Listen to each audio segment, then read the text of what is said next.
This channel does not promote any violent, harmful, or illegal activities. All content provided by this channel is meant for an educational purpose only. যদি এমবিএচ kitchen king কিচেনে থাকি তো আমরা যা ইচ্ছে তৈরি করতে পারি। বেগুনের ভর্তা, আলু কপি, ভিন্ডি মশলা, আরো অনেক কিছু। MBH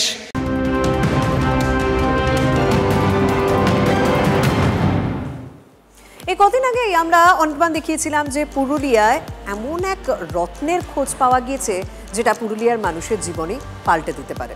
কিন্তু সেই পুরুলিয়া থেকে এরকম খবর এসেছে যে কি অবস্থায় মানুষ আছে সেটা আমি দর্শকদেরই দেখাতে চাই। মাটির ঘর নড়বড়ে, এই বুঝি ভেঙে পড়বে। সারাক্ষণ ঘর ভাঙার ভয়ে আবাসহীন একটা পরিবার। পুরুলিয়ার এক অজগায় তপশিলি পরিবারের দুর্দশার কথা বলবো এবার আপনাদের। আবাসের জন্য অজস্রবার আবেদন করেছে, না পাকা ঘর এখনো পাননি।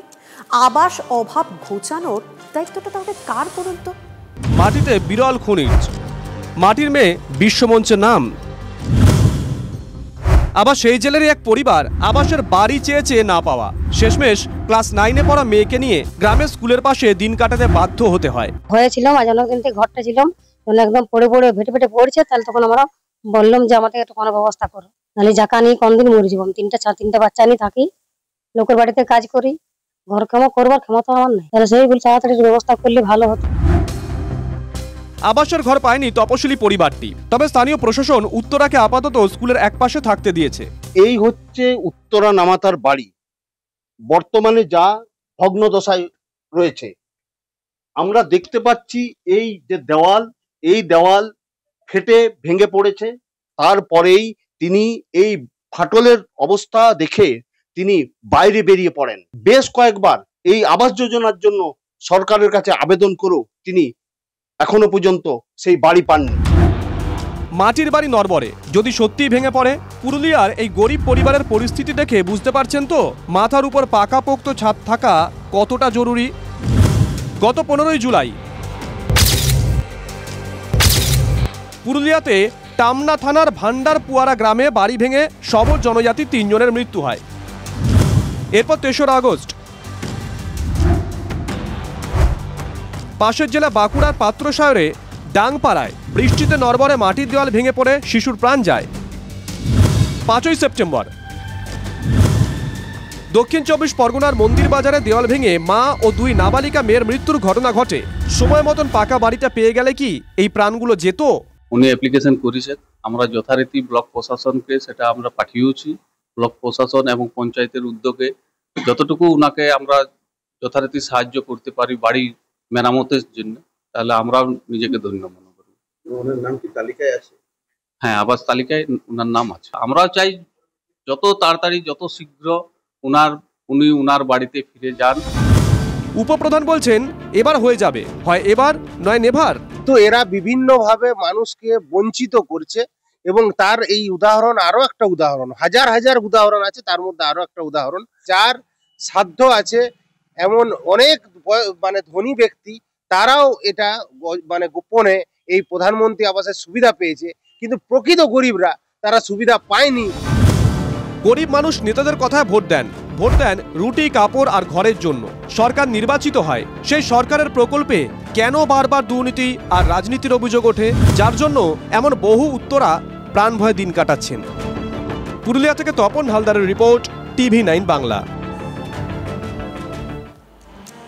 এবার আরো একটা ছবি দেখাবো। বেহাল রাস্তার কারণে বাড়িতেই শিশু সন্তানের প্রসব হলো। হাসপাতালে নিয়ে যাওয়ারও সময় পাওয়া যায়নি। আর সন্তানের প্রসবের পর হাসপাতালে নিয়ে যেতে হয় কিভাবে জানেন? খাটিয়া। মালদায় আবারও ভয়ঙ্কর ছবি।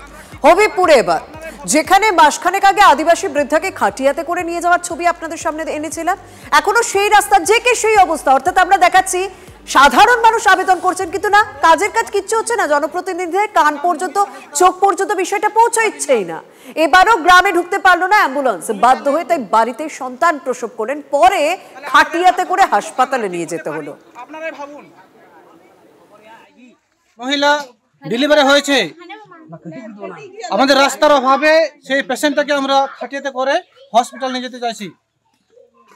গাড়ি আমাদের অনেক দূরে আছে, 1 কিলোমিটার দূরে আছে।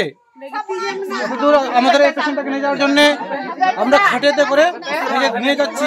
আমাদের রাস্তা খারাপ, খুবই খারাপ, রাস্তা মানে অনেক খারাপ, মানে প্রচুর খারাপ, মানে গাড়ি মানে ঢুকতে পারছিল না গাড়ি, মানে আমরা খাটিয়ে করে মানে বুঝলে হাসপাতালে নিয়েছি। আমরা ঘটনা জানলাম, খুবই দুঃখজনক ঘটনা, কিন্তু পঞ্চায়েত সমিতি, বিধায়ক গোপালবাবু আর খগেনবাবু সাংসদ, এদেরও দায়িত্ব রয়েছে। সেখানে গাদা গাদা ভোট নিয়ে নেবেন আর কোনো কাজ করবেন না, সেটাও তো হবে না। এই বিষয়ে কি করা যেতে পারে আমি চেষ্টা করব। আমি এখানকার যে জেলা সমাহর্তা ডিস্ট্রিক্ট ম্যাজিস্ট্রেট, তার সাথেও কথা বলবো। আমি একটু তাদের সাথেও কথা বলবো। সে যে কোনো রাজনৈতিক দলের লোক থাকতে পারে, যারা জনপ্রতিনিধি, তাদেরকে নিয়েও একবার আলোচনা করে এটা সমাধান করবার চেষ্টা করব। নেশা মুক্তি কেন্দ্রের মালিককে শিলনোড়া দিয়ে থেতলে খুন, পলাতক 2 আবাসিক। উত্তরপাড়ায় শোরগোল, পুজোয় বাড়ি যাওয়ার জন্য ছুটি না পাওয়ার রাগে খুনের অভিযোগ। 3 দশক আগে যে স্টোনম্যানের ভয় কাঁপত কলকাতা, এবার সেই ধাঁচে খুন উত্তরপাড়ায়। নেশামুক্তি কেন্দ্রের কর্ণধারকে শিলনোড়া দিয়ে মাথা থেতলে খুন, কারণ পুজোয় নাকি বাড়ি যাওয়ার জন্য ছুটি মেলেনি। উত্তরপাড়ার 11 নম্বর ওয়ার্ডের শান্তিনগর এলাকায় টাইম টু চেঞ্জ নামে একটি নেশামুক্তি কেন্দ্র রয়েছে, যার কর্ণধার ছিলেন মদন রানা। তিনি আবার উত্তরপাড়া 10 নম্বর ওয়ার্ডের তৃণমূল কংগ্রেসের কাউন্সিলরের প্রাক্তন স্বামী। পুলিশ সূত্রে খবর, অভিযুক্ত আবাসিকরা পুজোর আগে বাড়ি যেতে চাইছিলেন, কিন্তু তাদের ছাড়তে রাজি ছিলেন না মদন। তাই নিয়েই বচসা হয়। অভিযোগ, সেই রাগের বলি নেশামুক্তি কেন্দ্রের কর্ণধার। শুক্রবার ভোরে রান্নাঘরে চাবি খুলে শিলনোড়া নিয়ে এসে নেশামুক্তি কেন্দ্রের মালিকের ওপর চড়া হয় অভিযুক্ত আবাসিকরা। মদনকে শিলনোড়া দিয়ে মাথা থেতলে দেয়। বাধা দিতে এসে আরেক আবাসিকও মার খায়। আমাদের 6টার সময় কিচেন খুলে, তো ওই কিচেনের চাবি নিয়ে ছেলে দুটো কোনোভাবে বেরিয়েছে, দিয়ে সিল নিয়ে এসে ভেতরের দরজাটাকে লক করেছে। ভেতরে আরো 18-19 জন ছেলে ছিল, যাদেরকে লক করে ও ঘটনাটা ঘটিয়ে চলে গেছে। আমি বসে বসে ঝিমাচ্ছিলাম, তারপরে ধরুন ধারাম করে আওয়াজ শুনেছি। তারপরে আমরা সবাই মিলে যত ছেলে ছিল গেট ভেঙে আমরা ভিতরে গেছি, দেখছি কি রক্তাক্ত আছে। ঘটনার খবর পেয়ে মদনের মা ও দিদি নেশামুক্তি কেন্দ্রে যান। রক্তাক্ত জখম অবস্থায় যুবককে উত্তরপাড়া স্টেট জেনারেল হাসপাতালে নিয়ে যাওয়া হয়, কিন্তু ততক্ষণে সব শেষ। না না, তারা তো মেরে পালিয়ে গেছে, তারাই তো মেরেছে। যখন যাচ্ছে তারা এখান দিয়ে তো স্টেশন সামনে, যখন যাচ্ছে টোটোর ছেলেরা, অটোর ছেলেরা বলছে মদনের সেন্টার দিয়ে এত ছেলে চলে যাচ্ছে কেন। তারা কিছু কিছু লোক হয়তো দেখতে এসছে, ওকে ফোন করেছে, ও ওকে ফোন করেছে, সেই সূত্রেই 2-1 জন হয়তো দেখতে এসছে, তারপরে বলছে মদনের এরম দিয়ে এরম, এইটা পুরো খোলা, এইটা খোলা। অভিযুক্তদের বাড়ি দমদম ও বেলঘরিয়া এলাকায়। সিসি ক্যামেরার ফুটেজ খতিয়ে দেখে তদন্ত করছে পুলিশ। আশিক ইনসানের রিপোর্ট, TV9 বাংলা। জলে ডুবে মৃত্যু হয়েছে যাদবপুরের ছাত্রী অনামিকা মণ্ডলের, এমনটাই উল্লেখ ময়নাতদন্তের প্রাথমিক রিপোর্টে। ছাত্রীর দেহে কোনো আঘাতের চিহ্ন মেলেনি, তবে মৃত্যুর আগে ছাত্রী মদ্যপ ছিলেন কিনা জানা যাবে ভিজেরা পরীক্ষার পর, খবর পুলিশ সূত্রে। Information about the incident? Yes, we are aware of it. Yeah, but we don't know much details. But yeah, there's some incident here yesterday. We are aware about it. তিলোত্তমা ধর্ষণ খুনের মামলায় 6ষ্ঠ স্ট্যাটাস রিপোর্ট জমা দিল CBI. 6 জন নতুন সাক্ষীকে বয়ান নেওয়া হয়েছে। উল্লেখ, রিপোর্টে কলকাতা পুলিশের কয়েকজন অফিসারের ভূমিকা নিয়ে প্রশ্ন ওঠে, আর সেই অফিসারদের বিরুদ্ধে কি পদক্ষেপ নিচ্ছে সিবিআই। আদালতে প্রশ্ন তিলোত্তমার পরিবারের আইনজীবীর। খুনের ঘটনাকে আত্মহত্যা বলা হলেও এমএসভিপির বিরুদ্ধে কেন কোনো ব্যবস্থা নেওয়া হয়নি? তিলোত্তমার বাবা মা কিছু জানতে চেয়েছিলেন এবং জানাতেও চেয়েছিলেন, সেটা গোপন জবানবন্দি আকারে নেওয়া হয়নি, আদালতে বলেন তিলোত্তমার পরিবারের আইনজীবী। পাল্টা আদালতে সিবিআইয়ের আইনজীবী জানান, ধর্ষণ এবং খুনের ক্ষেত্রে জরুরি প্রমাণ সংগ্রহ করা হয়েছে। এই মুহূর্তে একটা ছবি দেখাবো, সেই ছবিটা দেখে আপনারা ভাবুন তো এটা স্কুল না সার্কাস। ছবিটা চালাতে বলবো। পাশে দেখতে পাচ্ছেন যাদের ক্লাসরুমে থাকার কথা তারা স্কুলের বাইরে রয়েছেন, তাদের পড়াশোনা দখল হয়ে গেছে, জায়গাটা মূলত দখল হয়ে গেছে। মালদার রতুয়ায় বালুপুর জুনিয়র হাই স্কুলে আসছিল পাড়ায় সমাধানের ক্যাম্প। সেখানে কি হলো? বাইরের লোকেদের চাপে কার্যত কোণঠাসা অবস্থা পড়ুয়া থেকে শিক্ষকদের। ক্যাম্পের চিৎকারে পড়াশোনা লাটে ওঠে। পাড়ায় সমাধান ক্যাম্পে নেতাদের ভিড়, গ্রামবাসীদের ভিড়। প্রতিবাদে জেলা পরিষদের শিক্ষা কর্মাধ্যক্ষের সামনে অবস্থান পড়ুয়াদের। প্রশ্ন উঠছে, স্কুলকে না জানিয়ে কি করে ক্যাম্পের আয়োজন? স্কুলের ঘন্টাটা ঝুলছে, আজকে সারাদিন বাজেনি, কিন্তু এই স্কুলের ছুটির ঘন্টা আজকে একরকম বেজে গিয়েছে।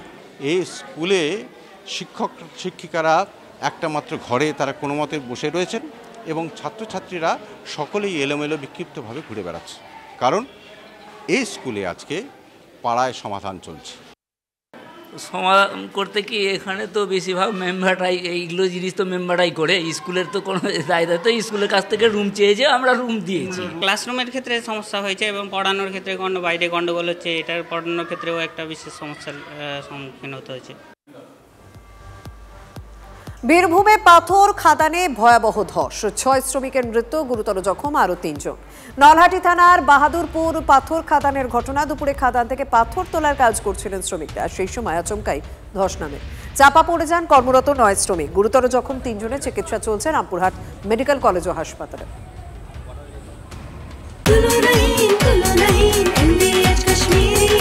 আরে কম দে কিন্তু খাঁটি দে। MDH কাশ্মীরি লাল লঙ্কার গুঁড়ো। MDH